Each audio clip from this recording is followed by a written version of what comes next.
Bienvenue sur votre chaîne préférée Akhbar al-Bled de Hassan Atlemsen.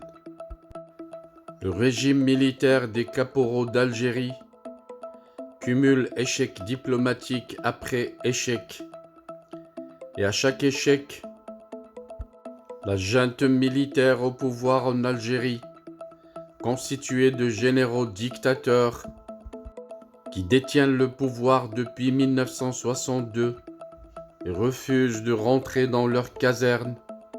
Cette junte militaire, à chaque fois qu'elle fait face à un grand échec diplomatique face au Maroc, menace de faire la guerre, tellement ces menaces sont devenues des habitudes chez ce régime militaire de dictateurs, et tellement on est habitué aux échecs diplomatiques de l'Algérie qu'il faut s'attendre à n'importe quel moment à une folie de la part des fous, des caporaux d'Algérie, qui risquent à n'importe quel moment de commettre l'impardonnable en déclenchant une guerre contre le Maroc.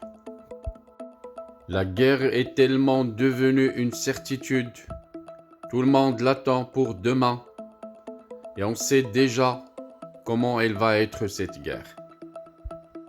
En voulant vous en parler, je me suis inspiré d'une chronique d'un grand monsieur, Rachid Achachi, dont je suis un habitué de la lecture de ses œuvres très précieuses.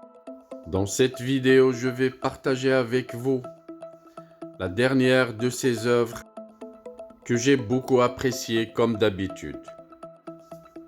Qu'il s'agisse de la récente guerre arméno-azerbaïdjanaise ou du conflit qui se déroule actuellement en Ukraine, les bouleversements en termes de stratégie et de doctrine militaire n'ont pas laissé indifférents les analystes militaires et les états-majors. La généralisation des drones sur les champs de bataille est désormais actée comme vitale. Quant à l'artillerie lourde, souvent jugée comme relevant d'une autre époque, elle retrouve une seconde jeunesse dans le cadre de guerres qui prennent une forme de plus en plus positionnelle. Ces diverses mutations nous amènent à repenser le concept même de supériorité aérienne, autant sur le plan opérationnel qu'économique. S'agissant de la première dimension, celle de la supériorité aérienne, elle ne se décrète pas. Elle est rendue possible de manière contextuelle par plusieurs facteurs. Nous n'en aborderons que quelques-uns. En premier lieu, le gap technologique entre les capacités techniques, à savoir la furtivité, la vitesse, l'altitude de vol, les contre-mesures, le brouillage électronique, ainsi de suite, de l'aviation militaire, les chasseurs, les bombardiers et autres, du pays qui attaque, et le niveau technologique de la défense antiaérienne du pays attaqué, à savoir les radars, les missiles à courte, moyenne et longue portée, le système de guidage, etc. En deuxième lieu, la capacité de projection militaire, notamment quand le conflit se déroule loin de ses frontières.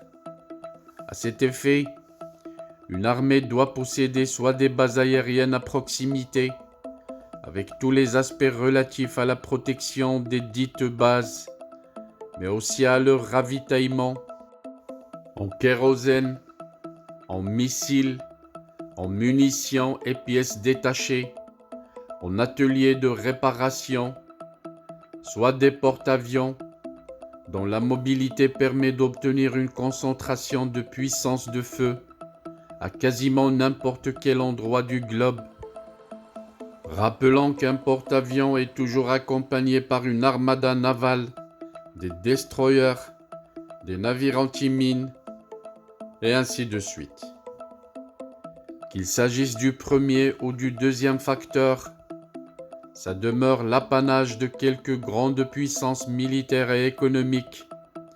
Les autres devront se contenter de mener des conflits locaux et frontaliers, avec peu ou quasiment aucune profondeur stratégique. Cependant, le développement et la démocratisation récente des drones changent actuellement les règles du jeu. Commençons par le détournement des drones commerciaux civils en vue d'un usage militaire. Leur prix se situe généralement entre 500 et quelques milliers de dollars pour les plus performants, mais leur impact sur le champ de bataille est tout simplement redoutable.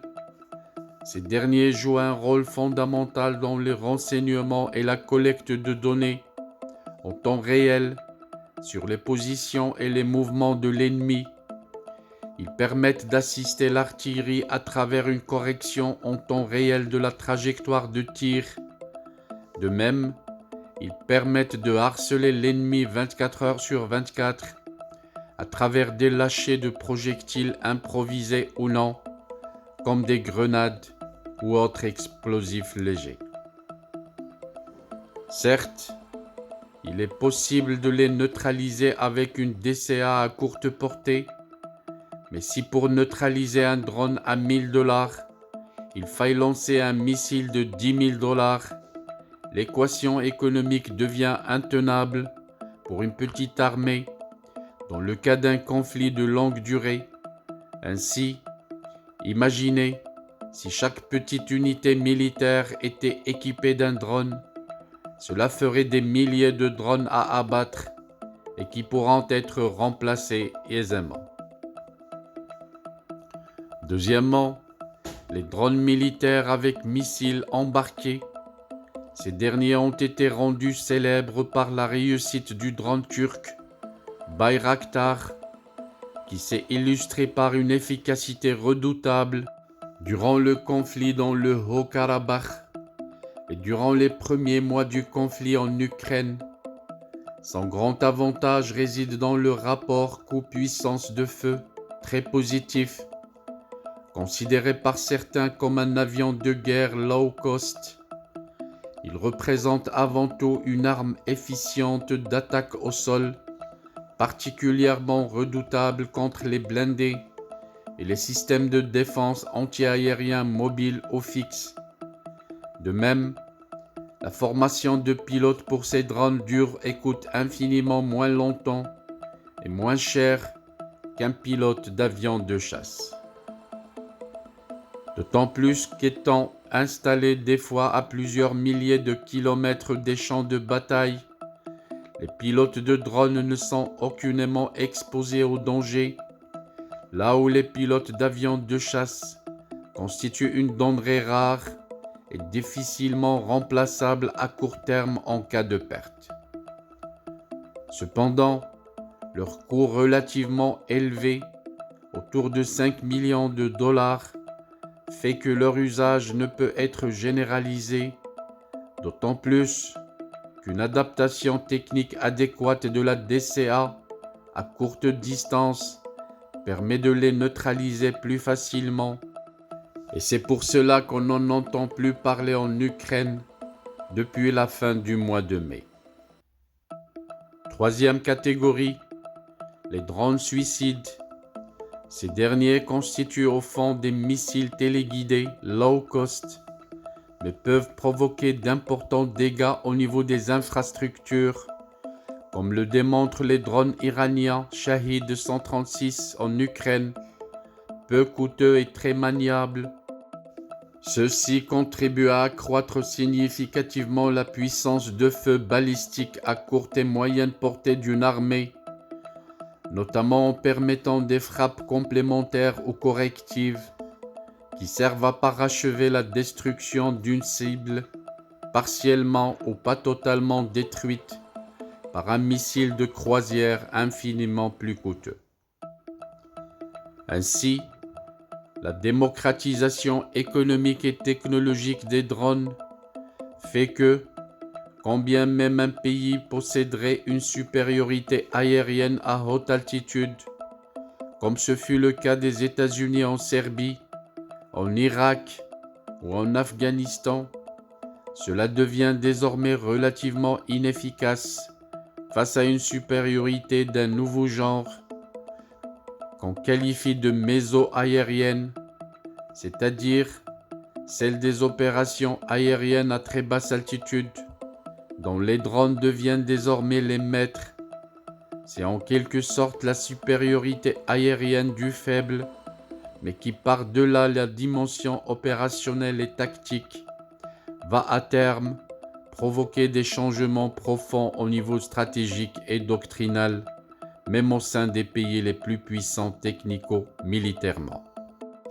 Par conséquent, acquérir massivement ces technologies, mais aussi les systèmes qui permettent de s'en prémunir, brouillage électronique, devient de plus en plus l'impératif de toutes les armées désirant de se moderniser, mais il s'agira avant tout de ne pas assujettir ces technologies à des doctrines anachroniques, mais d'en faire l'occasion d'une révision profonde de la doctrine militaire en tant que telle. Voilà donc par cette vidéo, j'ai voulu vous donner une idée sur ce à quoi va ressembler une guerre si elle est déclenchée demain, sur une décision irréfléchie d'un caporal dont le cerveau est bourré de whisky et qui n'a aucun respect pour l'humanité ni pour la pérennité des générations futures.